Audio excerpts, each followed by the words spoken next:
Topics के बारे में अच्छे से समझने के बाद में कि कौन से टॉपिक पर आपको ब्लॉग बनाना है, वो समझने के बाद में अब आता है कि उस टॉपिक पर कितना कंपटीशन है, वो देखते हैं।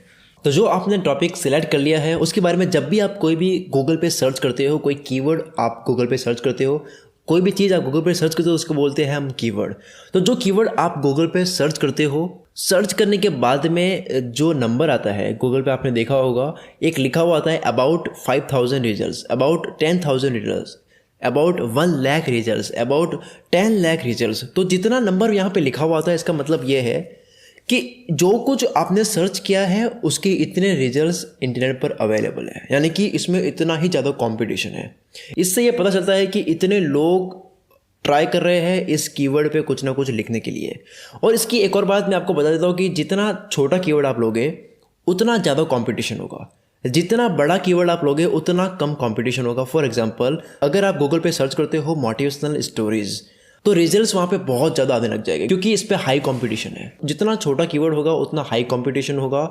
ऐसा इसलिए है क्योंकि मोटिवेशनल स्टोरीज बहुत लोग लिख रहे हैं, मतलब ये पूरा वर्ल्ड का कंपटीशन हो गया। लेकिन अगर इसको और फिल्टर करते हो, मोटिवेशनल स्टोरीज इन हिंदी, आप गूगल पे सर्च करते हो मोटिवेशनल स्टोरीज इन हिंदी, तो रिजल्ट्स कम हो जाएगी, कंपटीशन कम हो जाएगा, क्योंकि आपने फिल्टर कर दिया है। अब वो चीज़ें आएगी सामने जो हिंदी में है, अब पूरे वर्ल्ड का कंपटीशन नहीं होगा। अगर आप इसको और छोटा करते हो, जैसे कि अगर आप लिखते हो motivational stories in Hindi for students, तो ये और ज़्यादा फिल्टर हो जाएगा और कंपटीशन कम हो जाएगा। जैसे कि पहले मैंने बोला था कि जितना आप माइक्रो टॉपिक लोगे उतना कम कंपटीशन होगा। उसी तरह से कीवर्ड पे भी होता है, जितना आप लंबा कीवर्ड लोगे, यानी कि जितना आप डीप में जाओगे उतना उसमें कम कंपटीशन होगा।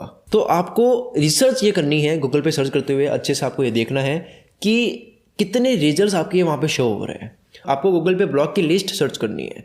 फॉर एग्जांपल, अगर आप फैशन के रिलेटेड कुछ भी जानना चाहते हो तो गूगल पे सर्च करो top 10 fashion bloggers, top 10 fashion blogs. अगर आपको देखना है मोटिवेशनल ब्लॉग के बारे में तो आप देखो top 10 blog, top 10 motivational blog. अगर आप हिंदी के ब्लॉग देखना चाहते हो तो लिखो कि टॉप 10 ब्लॉग्स इन हिंदी। इस तरह से आप अगर लिस्ट सर्च करोगे तो आपके सामने काफ़ी ब्लॉग्स की लिस्ट आ जाएगी।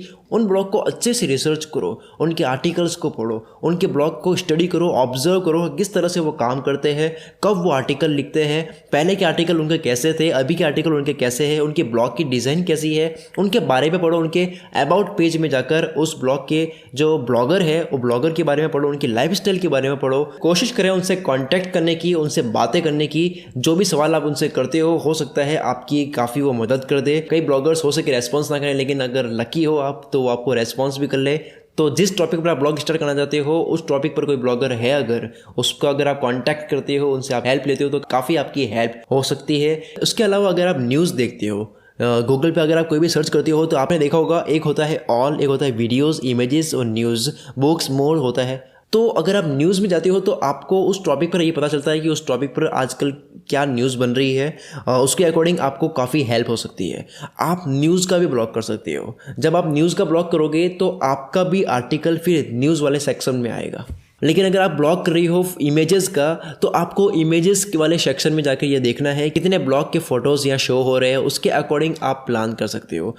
आप कुछ भी गूगल पे रिसर्च करके जो भी आपको मिलता है उसके बारे में अच्छे से जानो कि इस पोस्ट को किस ब्लॉगर ने डाला है, उस ब्लॉगर ने इसको कैसे बनाया होगा, उसको अच्छे से स्टडी करके आपको खुद का ऑब्जर्वेशन पावर लगा के ये समझना होगा कि आप इसको और बेटर कैसे बना सकते हो। आपको अच्छे से समझना होगा। अच्छे से रिसर्च करने के बाद में जब आप गूगल पे सर्च करते हो लिस्ट, टॉप ब्लॉग्स की लिस्ट, उनको आप देख रहे हो, उनके बारे में पढ़ रहे हो, उनके ब्लॉग की जो सब्सक्राइब करने का जो है, जहाँ आप अपनी ईमेल डालते हो तो एवरी वीक कोई ना कोई आपको वो न्यूज़ लेटर भेजते हैं, वो आप पढ़ रहे हो, उनके ब्लॉग्स को अच्छे से स्टडी कर रहे हो। 10 दिन तक केवल कुछ भी नहीं कर रहे हो, आप सिर्फ उनके ब्लॉग्स को स्टडी कर रहे हो। आप उन ब्लॉग के ब्लॉगर से बात कर रहे हो, अच्छे से पूरा मार्केट को अच्छे से आपने जो टॉपिक डिसाइड कर लिया है उसको, कंपटीशन को समझ रहे हो और आप ये समझ रहे हो कि उसमें आप क्या अच्छा कर सकते हो।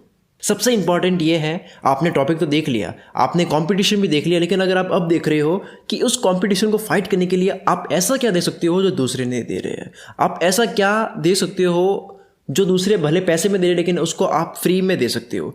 ऐसा क्या है जो दूसरे उसको बुक बना के बेच रहे हैं और उसको आप फ्री में लिख कर बेच सकते हो।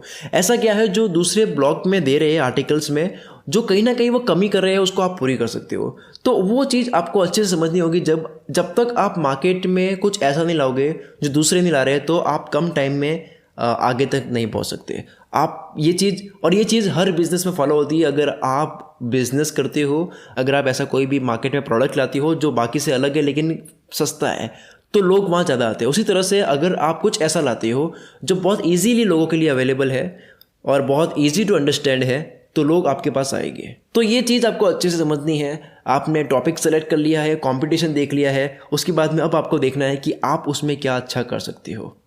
और जब आपको ये पता लग जाए कि आप उसमें क्या बेस्ट कर सकते हो, तब आपको ये फाइनली सेलेक्ट करना है कि आपको कौन से टॉपिक पर ब्लॉग करना है।